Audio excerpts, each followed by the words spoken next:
Truth is something that many people have disregarded over the years, and they have compromised their position to sort of appease the authorities or to appease the opinions of the day.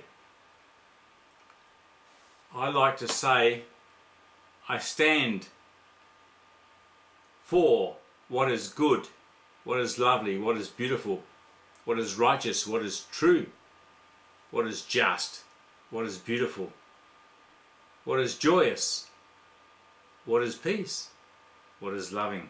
I like to say these wonderful things because these are the Christian principles written in the Bible, but not many people adhere to them because they are so conditioned by the overarching powers of control that shut them down, and people are diminished in their power.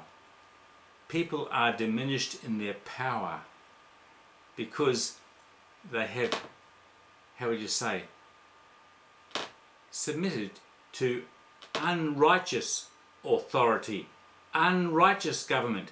Even like you look at Romans 13 in the Bible, for example, we are to submit to government, but many people have submitted to unrighteous controls of government. The government is not ordained by God in many instances, and yet we are ordered through the Bible to submit to righteous government. It has been a very, very slow, creeping, infiltrating control mechanism that has limited us and shut us down and kept us from our own true power of Christ within. The Christ within is that God-given power within the very temple of our being, which is to radiate, to control, to be the creative energy in the world. And yet many people in the world have submitted to an ungodly government, ungodly controls. I like to shine forth the radiance of the Christ within, you know? That Christ in you, your hope of glory. That Christ in you, your hope of glory. Don't submit to the powers of men who have acquiesced to the distortion fields of the prince of this world, the god of this world, the devil. Don't acquiesce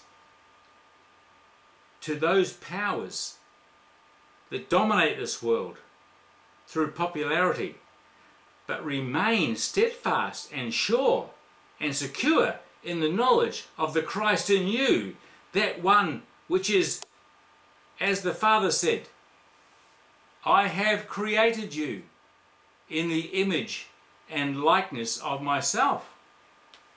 You are created in the image and likeness of God, and to acquiesce to any superficial government of power and control is a diminishment of your own power, and you have relinquished authority to the devil. Here we go. I love talking about this kind of thing because we are the children of the living God to rise up, to overthrow through the knowledge of the Spirit of truth, overthrow all things which are not true. What would you say about that? Every one of you listening to this would want to do the will of God because God works through you. God works through you. And we're not going to let the carnal commands of dead men, dead government, intruders, alienation, of separation. We're not going to let those thoughts work through our mind. But we're going to bring up that spirit of truth to overthrow all unrighteousness and injustice within ourselves. So there we go. That's what I speak of. I speak of the power of the living God. I speak of truth. I speak of Christ. But I also know that many people in the world have been slowly conditioned to allow themselves to be taken over by this world. I'm calling the Christ in you to rise. Christ in you, your hope of glory, to rise. Anyway, hand over the mic. It's been good talking. And I love listening ears. I love listening ears. Come on up, Petty.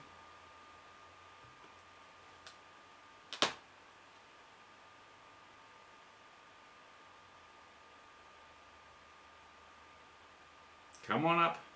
Hang on, have I switched over properly? Before, I can sum up everything he said with one verse. Isaiah 2:22. Stop relying on man, in whose nostrils is a mere breath. After all, he doesn't count for much, does he? That's one you might put on a little post-it note and stick it up there at the top of your TV screen, or your monitor, whatever.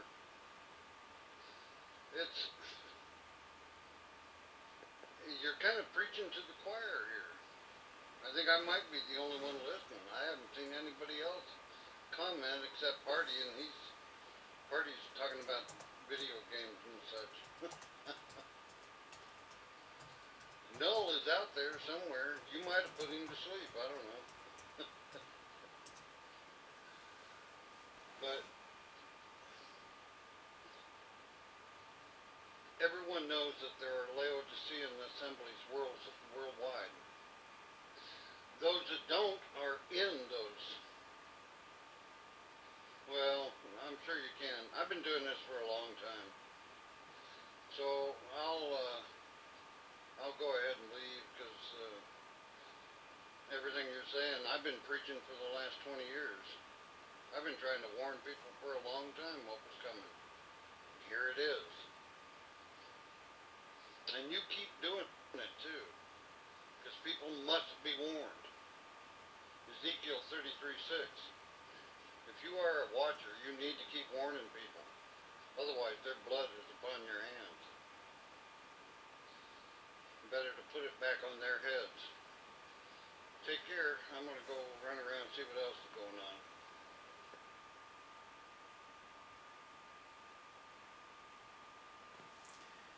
Well, thanks for that, brother. Look, I just wanted to say, if Christ is in you, your hope of glory, then Christ is you. You're not the body of sin. This is another story, you know. A lot of people get upset when I start talking this way. Christ is you. You are Christ. God is you. I mean, this is the biggest thing that people are grappling with. They can't comprehend. They can't seem to comprehend it because of the doctrines of the church and the doctrines of dead men. The doctrines of dead men speak, and they resonate in the minds of the people. And when someone comes out to speak truth, the people can't receive it because they have been impregnated with another doctrine. Here it is. As he is, I'm talking Jesus, you know, as Jesus is, so are you. As he is, so are you. It says in the Bible, right? As he is, so are you. So you're Christ too, because why? You are created in the image and likeness of God. But you've denied it, because why? You've been taught by dead men, by doctrines through churches. Yes, churches are being complicit in sending a false message. They didn't know that, but they have been, you know, encrypted and programmed into that. You've got to know that you're created in God, and that you're perfect and whole and righteous and just. Everything that God said you are, you are. You're not dust. You're not dust. You're not created from the dust of the earth, although that is the part of your anatomy which blends in with the spirit. You know, is a whole thing of metaphysics here that's got to be understood. You are Christ. You are Christ. God would not have said you are created in the image and likeness of God if you weren't Christ, because Christ is the image and likeness of God, and that's what's in you. That's the divine template. That's your blueprint of anatomy. That's what you are.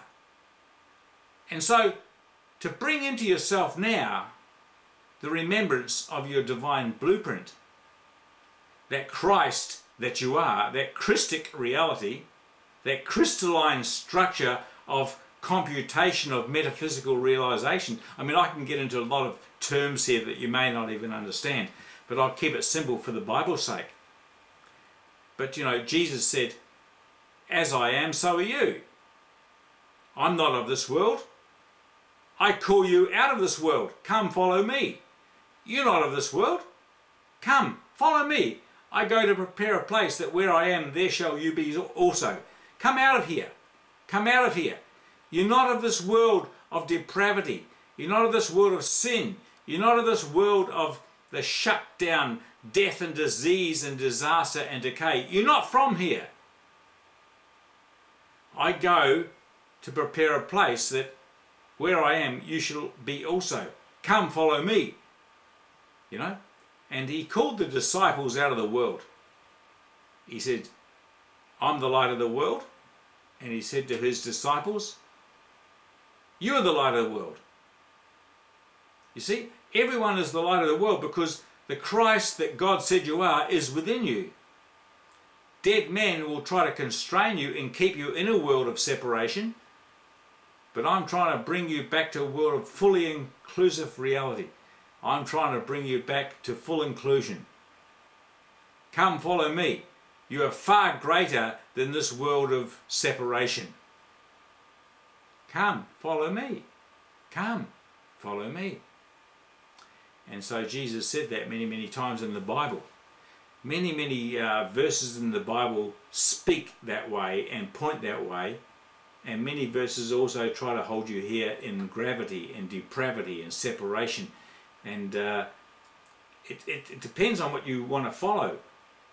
I give you permission right here, right now, to set your mind upon the Spirit of truth and to call yourself equal with God. You know, remember that verse in the Bible?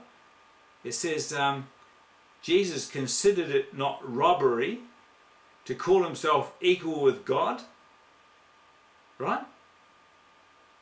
Well, Jesus said, as I am, so are you. God created us all in his own image and likeness. We're all equal with God. But distortion entered in and we considered ourselves not equal. We made a false image of God out of ourselves. See, God created us as his image, and man created God as the image of himself. So we created the image of God as we think we are. But God said, no, you are as I am. Come up to me. Come up hither. Come higher. Come up here. Come up here and have a look down there. You know, rise up. Rise up. You're going to overcome and transcend the limitations of this world of death. Come up. Come up. Rise up. Rise up. You know? And that's what it's about. You know? That's what it's about.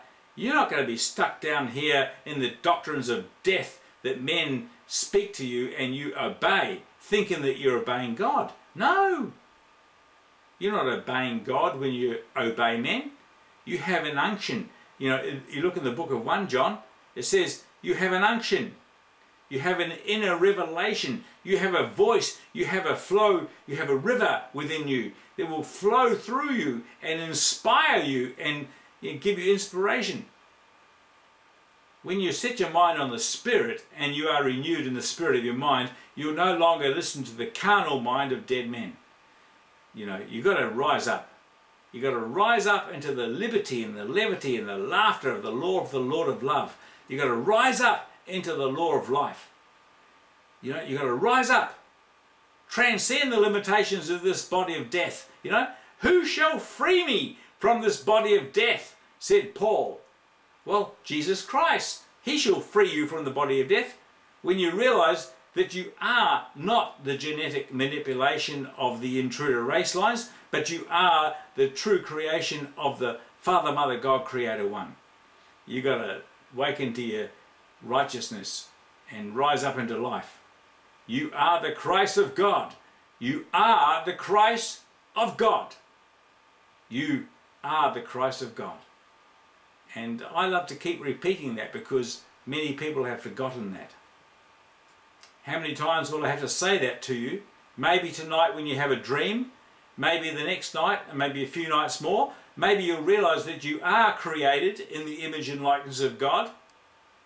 Maybe you'll remember that you are the image of God. You are the likeness of God, the righteousness, the perfection, everything that God said you are. Maybe you will remember that you are that.